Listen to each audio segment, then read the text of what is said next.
नमो नमः नमो देव्यै महादेव्यै शिवाय सततं नमः नमः प्रकृत्यै भद्राय प्रणताय स्मृताम मनुष्य देव्यै नमो नमः।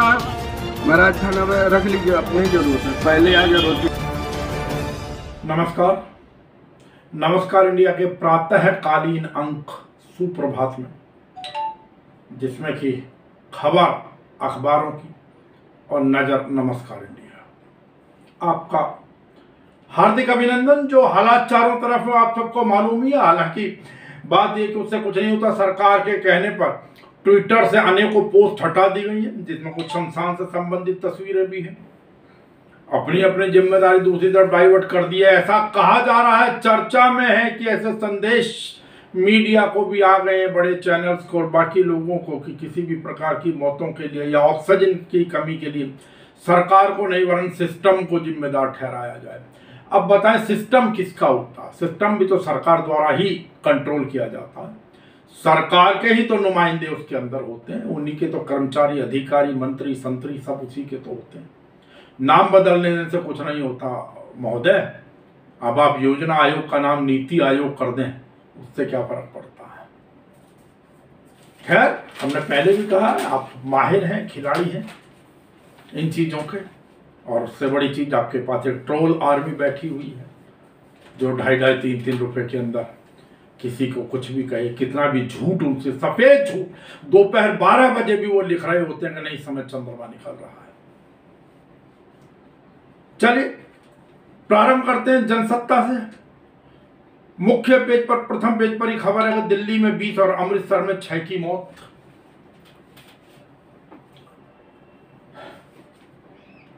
आम बात हो गई अब तो, इससे कुछ भी नयापन सा प्रतीत नहीं होता। कहते हैं ना, जब आंसू सूखने लगते हैं, गम की एक इंतहा हो चुकी होती है। चारों तरफ देखिए, किसी के घर से एक एक नहीं, कई लोग जिनके घरों से चले गए। लेकिन साहब है कि कहते ना, दिल है कि मानता नहीं।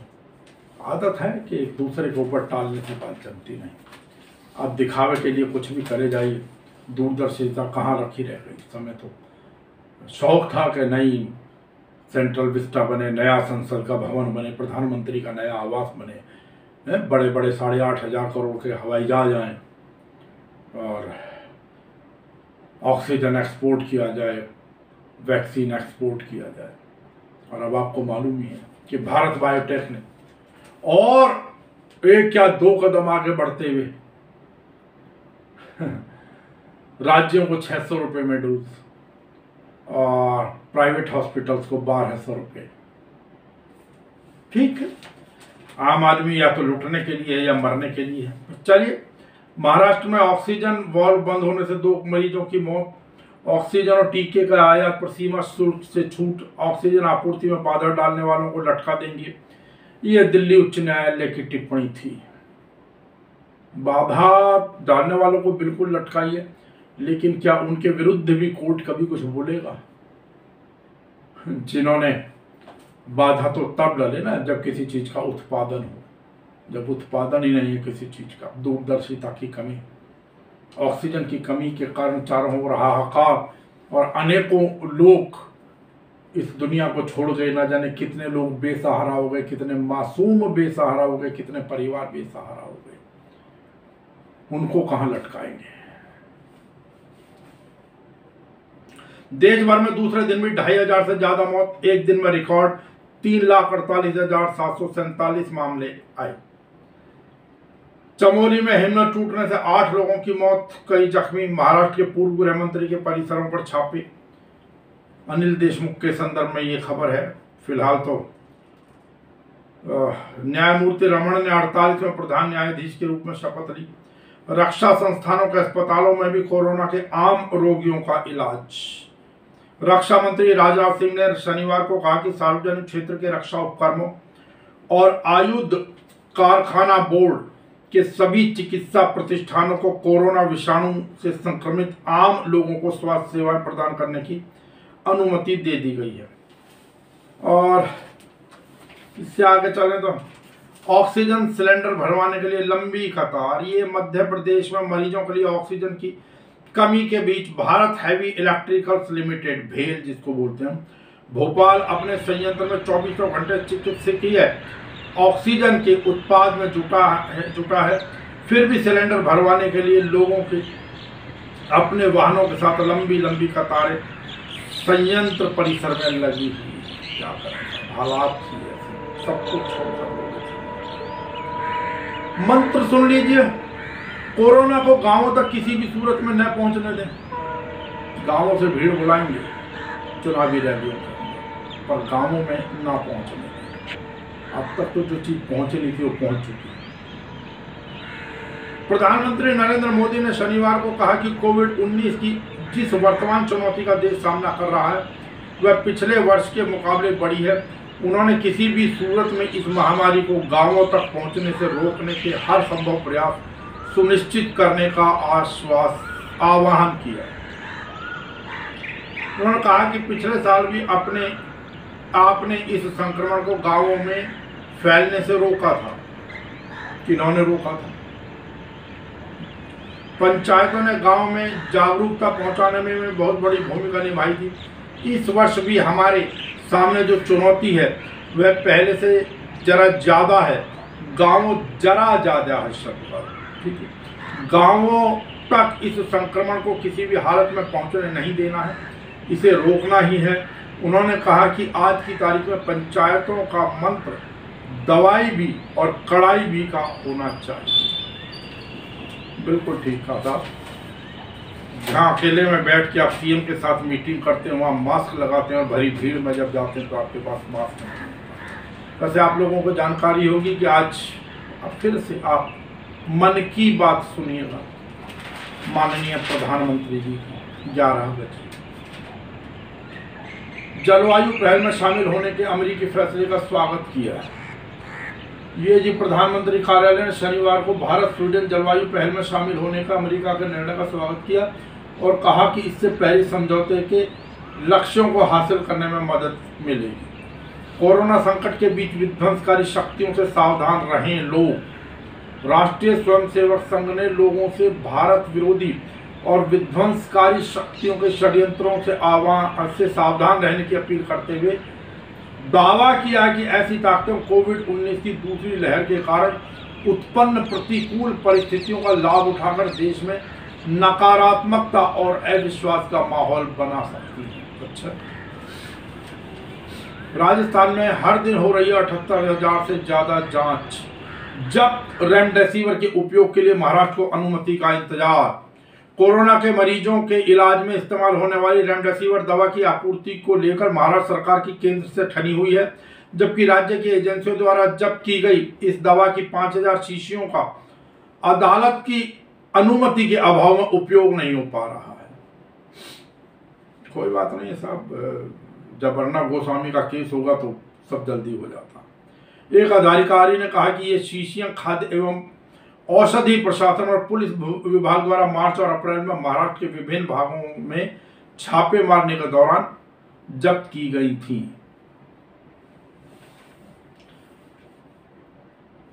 दिल्ली से बिहार जा रहे बस दुर्घटनाग्रस्त बच्चे सहित 2 की मौत। कानून से ऊपर कोई नहीं, साजिश से पर्दा उठेगा। देशमुख के खिलाफ कार्रवाई पर राष्ट्रवादी कांग्रेस पार्टी और शिवसेना ने कहा। मुंबई वाहनों के लिए अलग अलग रंग के स्टिकर पर रोक। राज्यों से ऑक्सीजन के लिए मदद मांगी। मुख्यमंत्री अरविंद केजरीवाल ने लिखा पत्र। दिल्ली के मुख्यमंत्री अरविंद केजरीवाल ने राजधानी में हो रहे ऑक्सीजन संकट के मामले में अन्य राज्यों के मुख्यमंत्रियों को पत्र लिखकर इस संकट से उभरने के लिए एक दूसरे को मदद करने की अपील की। अरविंद केजरीवाल ने ट्वीट कर इस पत्र के बारे में जानकारी दी है। साहब, ऑक्सीजन की कमी के लिए दिल्ली सरकार जिम्मेदार। ये रामवीर सिंह बिधोड़ी जो भारतीय जनता पार्टी के नेता अर्थात दिल्ली में विपक्ष के नेता, ये उनका पक्ष बयान है। माकन साहब, क्योंकि वो भी विपक्ष में अजय माकन साहब, प्रचार की राशि को संयंत्र में लगाना चाहिए था। दिल्ली सरकार पर दर्ज हो आपराधिक मुकदमा। ये दिल्ली प्रदेश भारतीय जनता पार्टी के अध्यक्ष आदेश गुप्ता जी है, उनकी तरफ से है। काम किसी ने नहीं करना, बयानबाजी अखबार में छप जाए किसी तरीके से। 500 बिस्तरों वाला पटेल कोविड देखभाल केंद्र आज से होगा शुरू। केंद्रीय स्वास्थ्य मंत्री हर्षवर्धन ने किया दौरा। वो चलिए, हर्षवर्धन साहब भी किसी बहाने कहीं तो नजर आए। दिल्ली सिख गुरुद्वारा कमेटी के चुनाव टले, सिख नेता फिर से लगे समाज सेवा के कार्य में।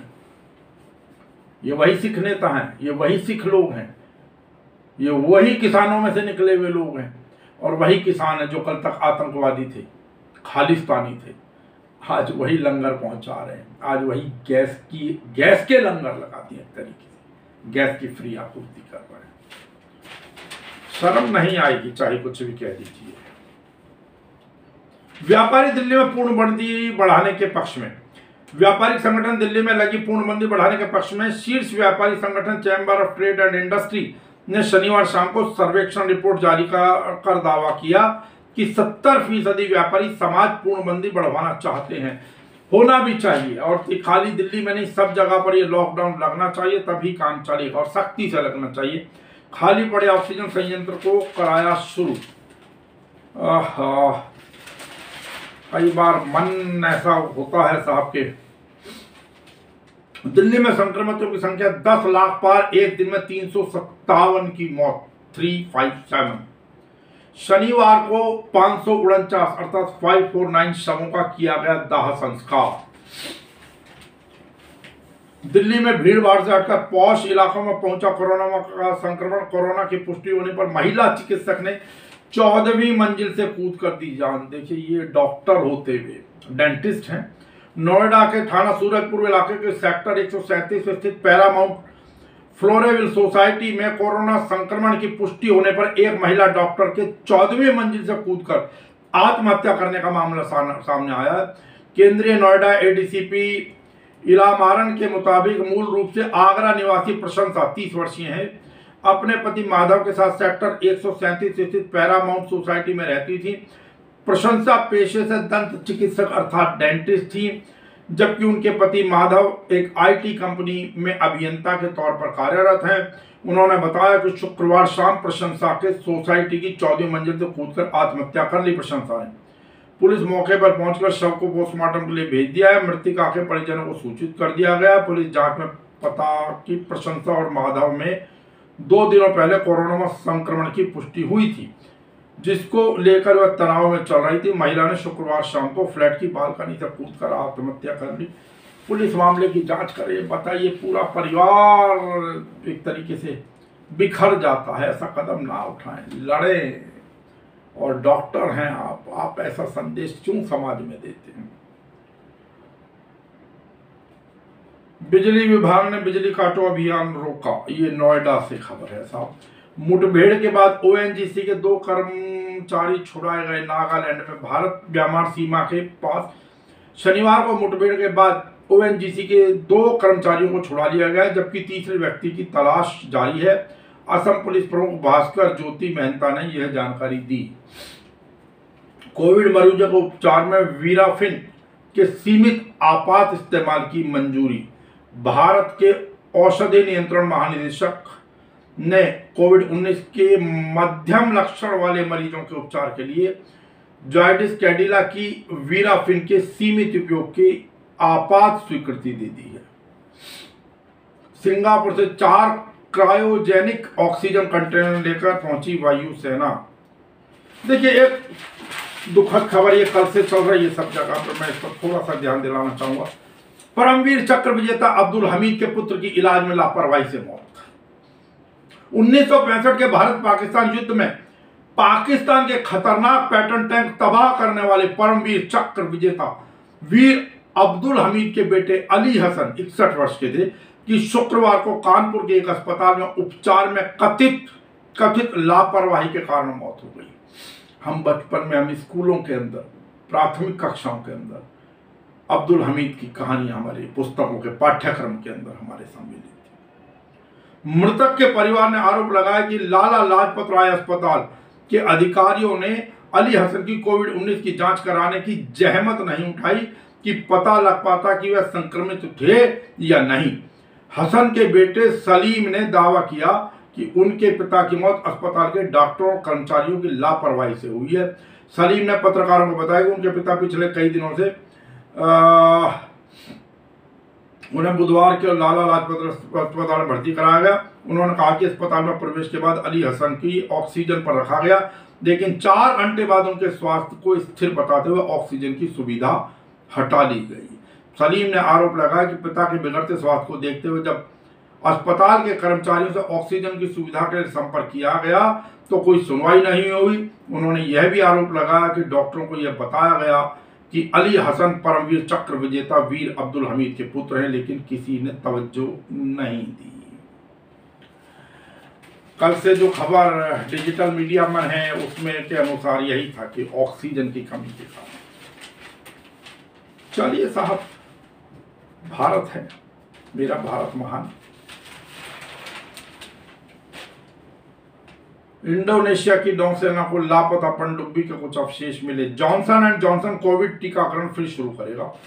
यह अमेरिकी स्वास्थ्य अधिकारियों ने जॉनसन एंड जॉनसन कंपनी की एक खुराक के साथ कोविड-19 टीकाकरण पर लगाई गई 11 दिनों की रोक को हटा लिया है। वैज्ञानिक सलाहकारों ने पाया कि इसके फायदे खून के थक्के जमने के दुर्लभ खतरे से बहुत ज्यादा हैं। इसके बाद रोक हटाने का फैसला किया गया। कुवैत ने भारत की सभी वाणिज्यिक उड़ानों को रद्द किया। इफ्को का उत्तर प्रदेश में दूसरा ऑक्सीजन संयंत्र 30 मई तक हो जाएगा चालू। ये वो भी सुन लें, 30 मई तक चालू होगा। जो अनेकों लोग डिजिटल मीडिया पर कुछ ना कुछ कहने में लगे रहते हैं कि 4 दिन में चालू कर दिया, 5 दिन में चालू कर दिया। चलिए ठीक है, अब एक और अखबार से थोड़ी सी चर्चा कर लेते हैं, नवोदय टाइम्स। ये अखबार कोई बहुत पुराना नहीं है, लेकिन फिर भी खबरें और कम से कम दिल्ली एनसीआर की खबरें अच्छे तरीके से कवर करता है, इसमें कोई दो राय नहीं है। पंजाब पहुंचा ऑक्सीजन संकट, अमृतसर में 6 मरीजों की मौत, वही खबर। केजरीवाल ने ऑक्सीजन के लिए मुख्यमंत्री को पत्र लिखा। मिशन मोड में बनाए टीका केंद्र। 1 मई से टीकाकरण का तीसरा चरण शुरू होने से पहले केंद्र की सलाह। ये लहर नहीं सुनामी है, ये दिल्ली हाई कोर्ट ने टिप्पणी की है। नोएडा के चाइल्ड पीजीआई में 8 की मौत, राहत की बात, सैकड़ों बेड और तैयार। डीपीएसयू व ओएफबी में कोविड-19 रोगियों का उपचार किया जाएगा। सत्संग स्थल में बनाया 1000 बेड का कोविड केयर सेंटर। सावन कृपाल रूहानी मिशन की बड़ी पहल दिल्ली सरकार को सौंपा। दिल्ली में कोरोना को लेकर मचे कोहराम और अस्पतालों में बेड की भारी कमी को देखते हुए धार्मिक संस्था सावन कृपाल रूहानी मिशन ने एक बड़ी पहल करते हुए अपने सत्संग स्थल को कोविड केयर सेंटर में बदल दिया। मिशन ने 1000 बेड का कोविड पीड़ित मरीजों के लिए विशाल सेंटर स्थापित किया है। ऑक्सीजन संकट के चलते कम मरीजों को भर्ती करने पर विचार करे सरकार।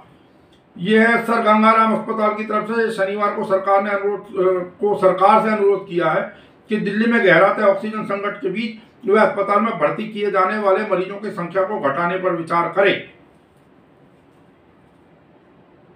अब मैक्स और भी पार्क अस्पताल ने लगाई ऑक्सीजन की गुहार।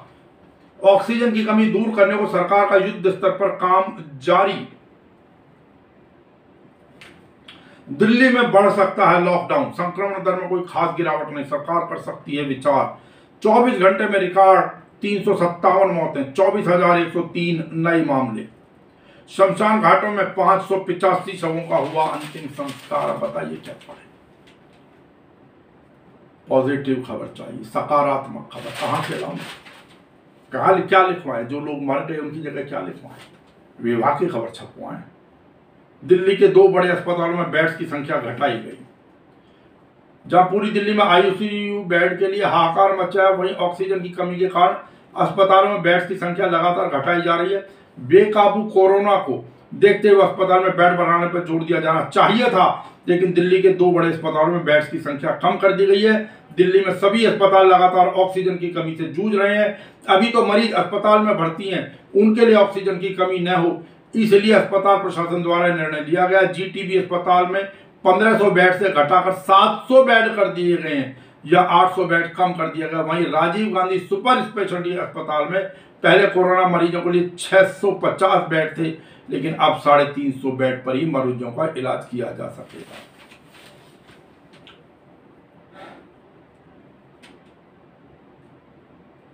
पॉजिटिव सकारात्मक खबर चाहिए।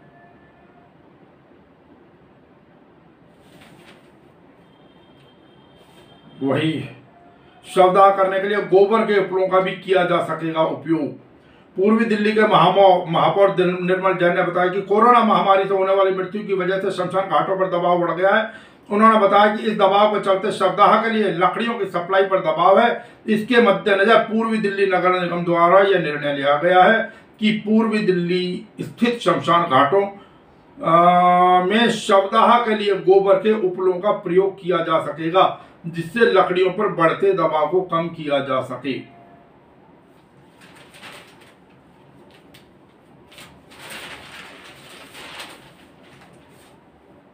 और साहब इससे आगे चले, मां के साथ ये खबर छोड़ दीजिए। मां के साथ लिव इन में रहने वाले शख्स ने किया बेटी से बलात्कार।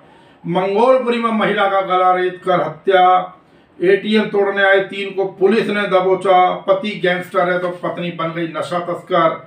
देखिए, चुपके ऑक्सीजन कॉरिडोर नहीं बनाए तो समय पर न पहुंचे टैंकर। टीकाकरण के लिए पुलिस की मुफ्त कैब सेवा। पतली गली से हल्का सा, जिसको कहते हैं ना स्विफ्ट चेंज, खबरों का अंदाज बदल दिया गया। और नेचुरली कहीं ना कहीं से तो निर्देश आए होंगे। जो कल तक हम देख रहे थे इतने लोग मर गए, ये शमशान घाटों की हालत, इतने लोगों की 15 घंटे लगे, 24 घंटे लगे लाश जलाने के अंदर, उन सब चीजों को पतली गली से अब ज्यादातर खबरें आ रही हैं कि ग्रीन कॉरिडोर बना, बेड घट गए वो तो ठीक है, लेकिन ऑक्सीजन वहां पहुंची, नया प्लांट ये शुरू हुआ, ये हुआ। अब आप सोचें कि कहीं से तो निर्देश होंगे साहब। खैर चलिए, तो इसलिए कह रहे हैं कि हम आप लोग सावधान जरूर हैं। संक्रमण का नया रिकॉर्ड एक दिन में 3,46,786 नए मामले। दूसरी लहर का शिखर मई के पहले सप्ताह तक, हम पहले बता चुके हैं 11 से 15 मई आईआईटी के वैज्ञानिकों ने कहा। उसी के ऊपर संज्ञान टिप्पणी जो है वो दिल्ली उच्च न्यायालय ने भी की है। और साहब इस पखवाड़े वायरस प्रसार 162%। भगवान जगन्नाथ मंदिर 15 मई तक रहेगा बंद। तृणमूल कांग्रेस की गिरफ्तारी करा रहे हैं चुनाव पर्यवेक्षक, ये ममता बनर्जी ने आरोप लगाया है। मिथुन और दिलीप घोष के खिलाफ कोविड प्रोटोकॉल के उल्लंघन की शिकायत की गई है। कोविड गाइडलाइन का अनुपालन नहीं, एसडीएमए कार्रवाई करे, निर्वाचन आयोग ने कहा। महाराज दिन कितने रह गए कल के बाद, अब 2 दिन के लिए है। चलिए ठीक है, कोई बात नहीं। और साहब बाकी तो गाड़ियों से ही संबंधित है। और तो मैं अब आपको क्या खबरें साहब इसके अंदर बताऊं। ये जरूर है, चमोली हिमस्खलन, सड़क बना रहे 10 मजदूरों की दबकर मौत हो गई। गोपेश्वर चमोली जिले से लगी भारत तिब्बत सीमा क्षेत्र में शुक्रवार को सड़क निर्माण से जुटे सीमा सड़क संगठन के 10 मजदूरों की हिमस्खलन में दबने से मौत हो गई। भारतीय सेना के हेलीकॉप्टरों ने 384 लोगों को रेस्क्यू किया है, जिनमें 7 घायल मजदूर भी शामिल हैं। इन घायलों को शनिवार को जोशीमठ पहुंचाया गया, जहां सेना के चिकित्सालय में उनका उपचार किया जा रहा है। वहीं 8 लापता लोगों की खोजबीन जारी है। एक लेख अच्छा है इसमें, लुटियन दिल्ली वालों को कोरोना की दूसरी लहर ने स्वाद चखाया, अर्थात इसके अंदर जितने भी वीवीआईपी एरियाज के लोग रह रहे हैं, खासतौर से पॉलिटिशियंस या जो बड़े बड़े आईएएस ऑफिसर है, वो चाहकर भी अपने अनुसार सरकारी अस्पतालों में, एम्स में या कहीं और बिस्तरों का प्रबंधन अपने लिए, अपने रिश्तेदार के लिए, अपने परिवार के किन्हीं सदस्य के लिए, अपने मित्र के लिए नहीं करा पा रहे हैं। हालात ही ऐसे हैं साहब। चलिए, अब बात यही है कि इस समय फिर भाई के आरोप प्रत्यारोप सबके चलते रहेंगे।